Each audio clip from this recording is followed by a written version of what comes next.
නෝනා ආරංචිය දැනගත්ත ගමන් මම මේ ආවේ නෝනාට පණිවිඩය කියලා යන්න. මොන පණිවිඩයද කාන්ති? උදේ පාන්දර අද ඉස්කෝලේ ලොකු සර් පණිවිඩයක් එවලා තිබුණා සමන්ත මල්ලිගේ අතේ. මං හිතන්නේ උඹලගේ කෙල්ල විභාගේ ෆේල් කියලා කියන්න වෙන්නේ නැති. මං කිව්වනේ බං ඔය ලොකු සබ්ජෙක්ට් නොකර කෙල්ලට ආර්ට් වලින් විභාග කරවපන් කියලා. කෝ උඹ ඇහුවද? අනේ නෑ නෝනේ.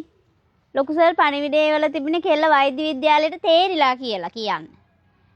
ඒක දැනගත්ත ගමන්ම කෙල්ල සුදු ගවුමක් දාගෙන දිව්වා ඉස්කෝලේට ගුරුවරුන්ට වැඳලා එන්න කියලා. ඒකත් එහෙමද? ඒ වුණාට බං මෙඩිසින් වලට යන ලකුණු මදි ඇති. හොඳ කැම්පස් එකකට යන්න නම් හයි මාක්ස් ගන්න ඕන. මමත් මේවා හරියටම දන්නේ නෑ නෝනේ. ඒත් ලොකු සර් පණිවිඩය එවලා තිබුණේ කෙල්ල අම්බන්තොටින් 4 වෙනිය නිසා ලංකාවේ ඕනම විශ්වවිද්‍යාලයකට යන්න පුළුවන් වේවි කියලා. අනේ මට අහන්නත් බැරි වුණා සතුරු වැඩිකමට. අපේ පුංචි නෝනාගේ ප්‍රතිඵල බැලුවද නෝනේ? සබ්ජෙක්ට් ඔක්කොම පාස්. අනේ දෙයියන්ගේ පිටයි අපේ පුංචි නෝනාට. ඒත් ඉතින් යුනිවර්සිටි සිලෙක්ට් වෙයිද කියලා තාම හරියට හිතා ගන්න බෑ බං. අනේ පුංචි නෝනා විශ්වවිද්‍යාලයට තේරෙයි අපේ නෝනේ. නෝනේ බය නැතුව ඉන්න.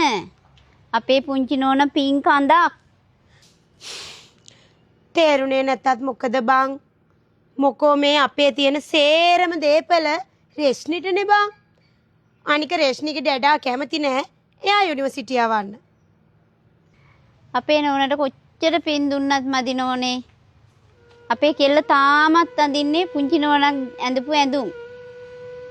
ලොකු නෝනා සැරින් සැරේට දීපු පොත්පත් තමයි අපේ කෙල්ල උසස් පෙළටත් අරගෙන ගියේ. විභාගේ වෙලාවේදී වෙලාව බලා ගන්න කියලා දීපු අර ඔරලෝසුව අන්න තාමත් රෙදි පෙට්ටිය දාගෙන පරිස්සම් කරනවා. ඕවා මං පින් බලාපොරොත්තුෙන් කරපුවා නෙමෙයි කාන්තියෝ. ඒත් ඒවා අපේ කෙල්ලට මහා මෙරක් නෝනේ. නෝනා ගැන අපේ කෙල්ලගේ හිතේ තියෙන පුදුම ගෞරවයක්. දැන් ඔය ඉස්කෝලේට දිව්වෙත් දුවලා ආපු ගමන් නෝනාට ප්‍රතිඵල කියන්න එන්න ඕනේ කියලා. මෙලහකටත් දැන් මග දුවනවා ඇති. එච්චරවත් ඉවස ගන්න බැරි නිසා තමයි මම මේ හනික දුවලා යන්න ආවට නෝනාට පණිවිඩය කියලා යන්නේ. අර එන්නේ කෙල්ල නේද බං?